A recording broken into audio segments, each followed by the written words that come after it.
Bonjour et bienvenue dans CPC au lycée. Et oui, les cours continuent. Nous sommes toujours dans la partie cinématique. Aujourd'hui, je vais vous proposer un autre exercice de cinématique, un exercice relatif tout simplement à la partie rattrapage, une partie que souvent les élèves ont des problèmes. Par conséquent, nous allons essayer de décortiquer cette partie et j'espère que vous allez aimer la vidéo que je vais vous proposer. Sans plus tarder, chers élèves, prenez l'énoncé de l'exercice. Une fois terminé, on abordera tout simplement la partie correction. Un piéton court vers un bus à la vitesse de 6 mètres secondes moins 1. Quand il est à 25 mètres du bus, celui-ci démarre avec une accélération constante A égale à 1 mètre seconde moins 2. Premièrement, écrire les équations horaires des mouvements du piéton et du bus en prenant comme origine des espaces la position initiale du bus. Deuxièmement, tracer dans le même système d'axes les diagrammes des espaces x égale à f de t. Échelle 1 cm correspond à 20 mètres, 1 cm correspond à 2 secondes et t compris entre 0 et 14 secondes. Petit a, le piéton rattrapera-t-il le bus? Justifié graphiquement. Petit b, déterminer graphiquement avec quelle vitesse minimale devrait courir le piéton pour rattraper le bus. Troisièmement, trouver la distance minimale séparant le bus et le piéton. On fera d'abord un raisonnement physique, vitesse du piéton étant égale à 6 mètres secondes moins 1. Quatrièmement, au bout de 100 mètres, le bus s'arrête à un feu rouge. Petit a, déterminer le temps de parcours du bus avant le feu. Petit b, pendant combien de temps le bus doit-il s'arrêter au feu pour que le piéton le rattrape avec la vitesse de 6 mètres par seconde.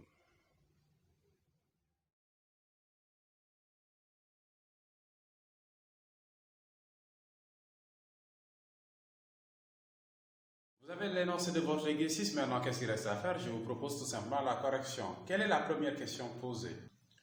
On nous demande tout simplement d'écrire les équations horaires. Question maintenant, combien de mobiles nous avons? Nous avons deux mobiles, à savoir le bus et qui? Le piéton. En conséquence, nous avons aussi à proposer deux équations horaires. Quelles sont ces deux équations horaires? Nous avons à proposer l'équation horaire tout simplement du piéton, mais aussi l'équation horaire du bus. Mais pour aborder cette partie, souvent avec les rattrapages où la trajectoire est une droite, à savoir une trajectoire rectiligne, où on vous demande tout simplement de donner les équations horaires, il serait beaucoup plus judicieux, n'est-ce pas? Et puis il est conseillé d'écrire d'abord, ou bien de représenter sur une figure, tout simplement, la trajectoire et les positions des différents mobiles à l'instant initial. Supposons qu'à l'instant initial, n'est-ce pas, le mobile se déplace sur l'axe x, les deux mobiles se déplacent sur l'axe x'. Donc à l'instant initial, le bus est là, le piéton est derrière. Le piéton est à combien de mètres du bus? À 25 mètres du bus. Maintenant, quelle est la position qui a été choisie comme étant l'origine du repère d'espace? Je pense que c'est la position du bus à cet instant donné. La position du bus étant l'origine du repère, donc le repère étant orienté suivant le sens du mouvement. Toutes les abscisses qui sont ici seront des abscisses comptées positivement et les abscisses qui sont de l'autre côté seront comptées aussi négativement. Par conséquent, on est d'accord, le piéton étant de l'autre côté, étant dans cette zone-là, conséquence, le piéton aura une abscisse négative à l'instant initial. Quelle est la nature du mouvement du piéton?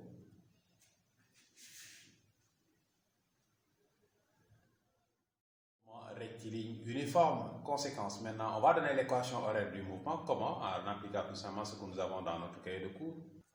Donc, xp de t égale à quoi? Vp facteur de t moins t0 du piéton plus x0 du piéton. Mais attention, la vitesse est une grandeur algébrique. Conséquence, elle va être comptée positivement lorsque le mobile se déplace dans le même sens que le sens positif, comptée négativement lorsque ce dernier va se déplacer dans le sens opposé au sens positif. Pour, n'est-ce pas, le piéton, de même que le bus, il se déplace dans le même sens que le sens positif. Donc du coup, les vitesses auront des grandeurs, auront des valeurs positives, pour ces valeurs algébriques, je veux dire. Maintenant, quelle est la vitesse initiale la vitesse du piéton? Donc je pense, en valeur algébrique, on a dit que ça va être positif. Sa valeur c'est combien? C'est 6 mètres par seconde. Quelle va être la position x0 initiale? Il est à, n'est-ce pas, 25 mètres par rapport à l'origine O, mais dans la partie négative, conséquence x0 de p va être égal à quoi? X0 de p va être égal à moins 25 mètres.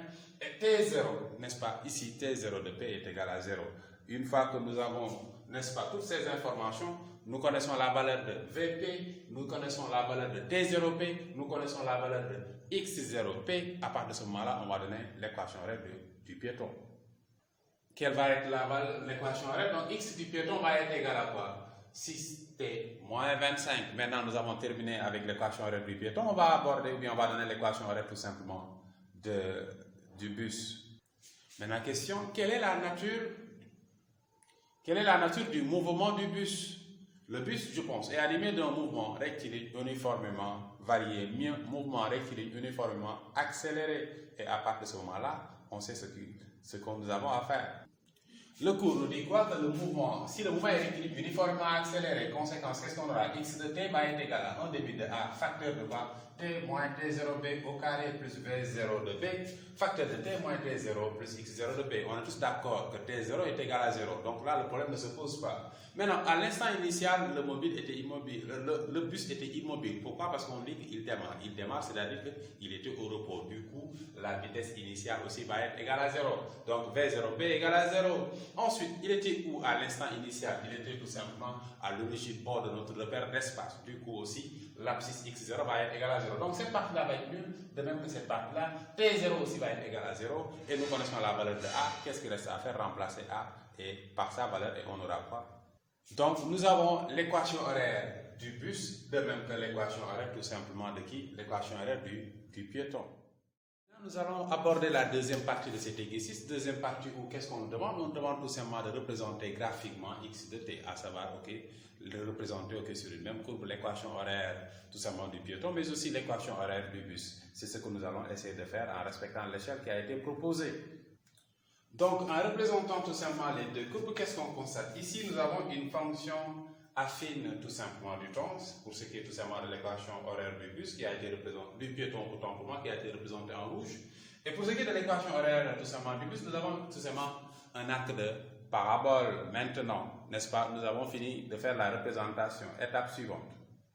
Ici, la question qui a été posée, c'est la question à savoir, est-ce que le piéton va rattraper le bus? Maintenant, qu'est-ce qu'on nous a demandé? On nous a demandé de démontrer ça graphiquement. Et pour cela, il suffit seulement de regarder les courbes.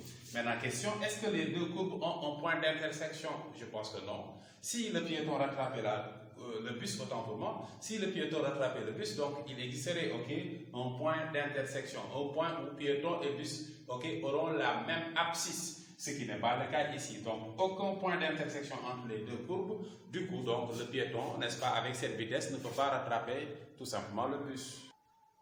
Donc, qu'est-ce qu'on va dire? Donc, les deux courbes n'ont aucun point d'intersection. Ainsi, le piéton ne peut pas rattraper le bus avec cette vitesse V qui est égale à 6 mètres par seconde.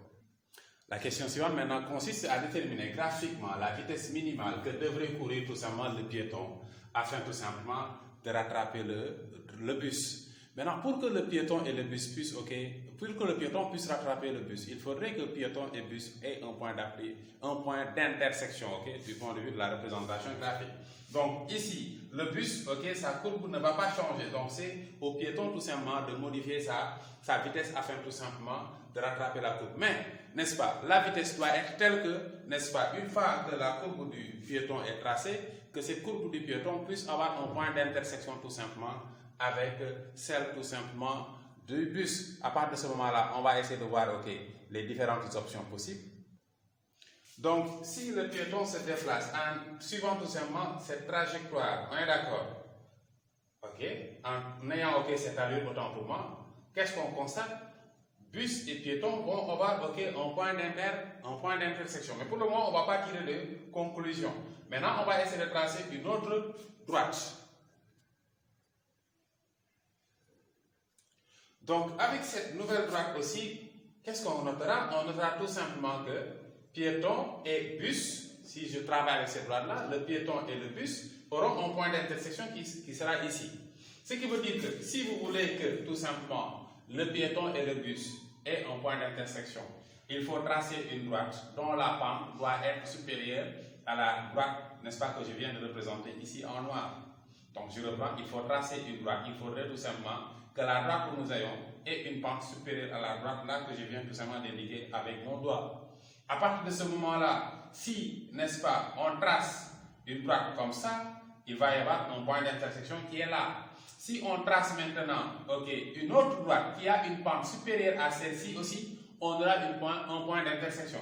Mais nous, on nous demande tout simplement de tracer un accord, ou bien de travailler avec la vitesse minimale. Donc, qu'est-ce qu'on retiendra? Avec cette pente, si on travaille avec cette droite, On est d'accord? On aura un point d'intersection. Si nous travaillons aussi avec toute autre droite qui a une pente supérieure à la pente de la droite en noir, là aussi on aura un point d'intersection. Maintenant, comment, n'est-ce pas, choisir tout simplement la droite à considérer? Vous suivez?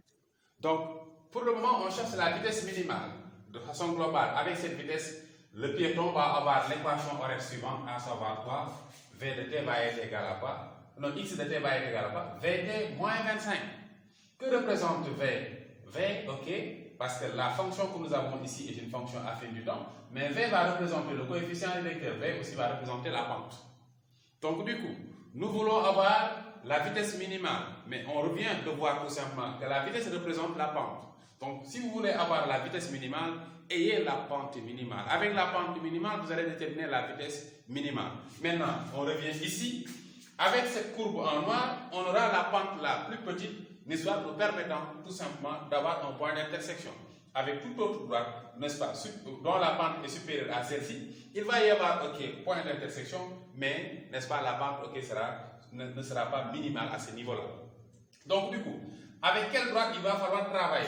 Non pas avec celle-ci, donc on élimine. Donc, on doit travailler avec cette droite. Et on se rendra compte, ok, si vous regardez bien, l'écart, ok, sera plus petit à ce niveau-là.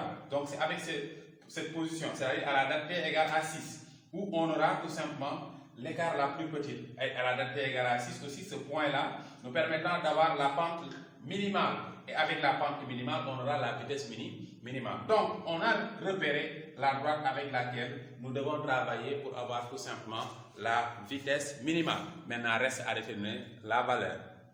Nous voulons déterminer la valeur, mais on a dit tout simplement que la vitesse représente la pente. On va revenir ici, n'est-ce pas? Les mathématiciens vont nous aider à répondre tout simplement à cette question. Comment? Vous cherchez la pente, mais que disent les mathématiciens par rapport à cette pente? X est égal à quoi? Vt moins 25. Du coup, tout simplement, V va être égal à quoi? Delta X sur delta T. Conséquence, on va revenir ici à notre droite et on va tracer tout simplement un triangle rectangle. Donc, j'ai un premier point ici, un deuxième point là. Je vais chercher tout simplement le projeté orthogonal de ce point sur la courbe. Ça y est là. Donc, si je regarde bien, le triangle là que j'ai, ce point-là, ce point-ci et ce point-là, ce n'est rien d'autre qu'un triangle rectangle. Rectangle où? À ce niveau-là.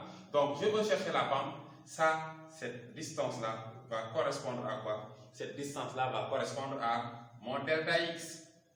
Et celle-ci va correspondre à quoi? À mon delta T. Donc, du coup, le delta T, je l'ai avec le triangle, n'est-ce pas, avec lequel je vais travailler. C'est combien? C'est 6 secondes. Pourquoi? Parce que ça va être 6 moins 0.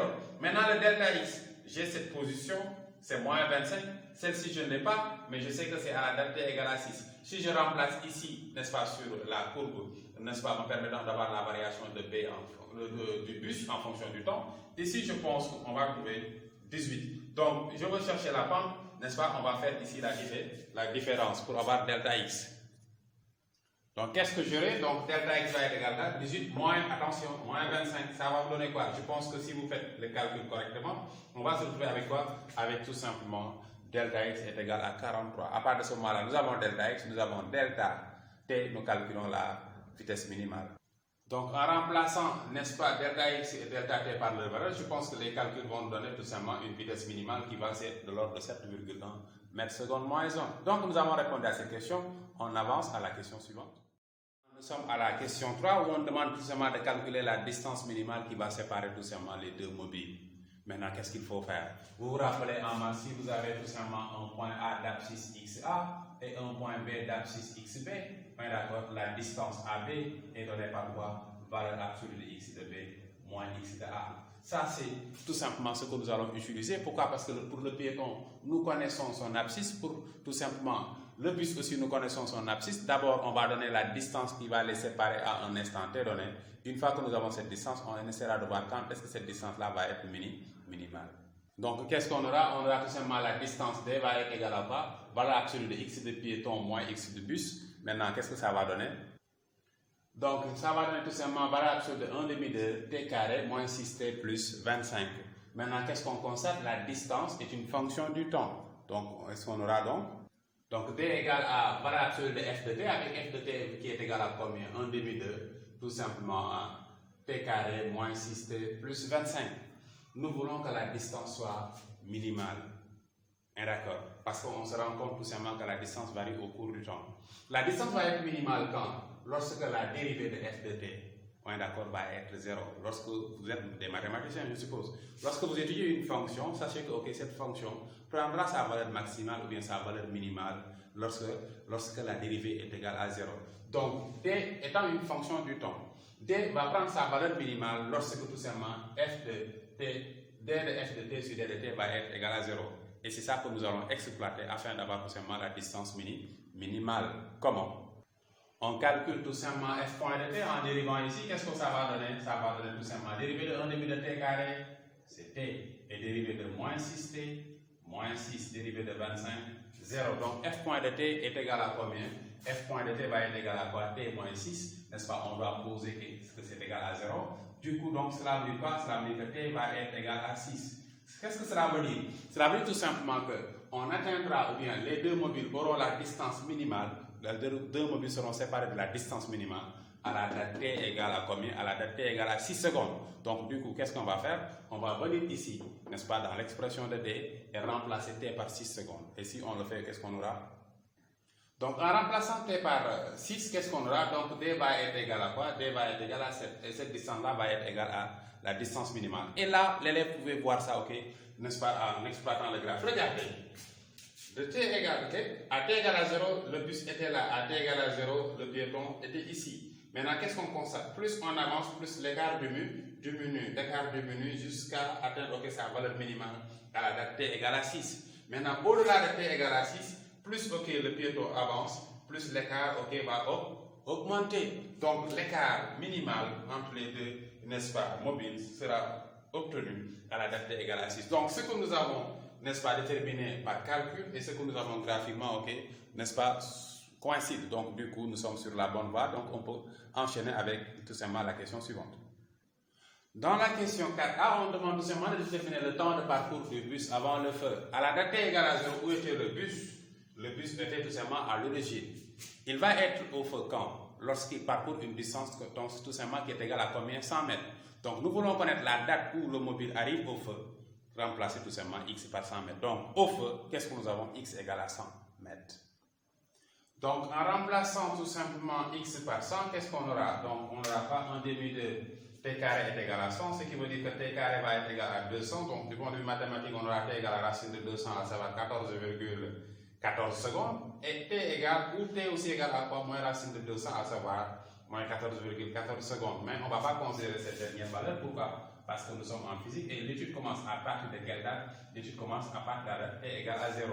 Ce qui veut dire que toutes les dates que nous allons considérer seront ici des dates positives. J'espère que vous avez compris. Donc le mobile arrive au feu à la date t égale à quoi? 14,14 secondes. Quelle est la question suivante?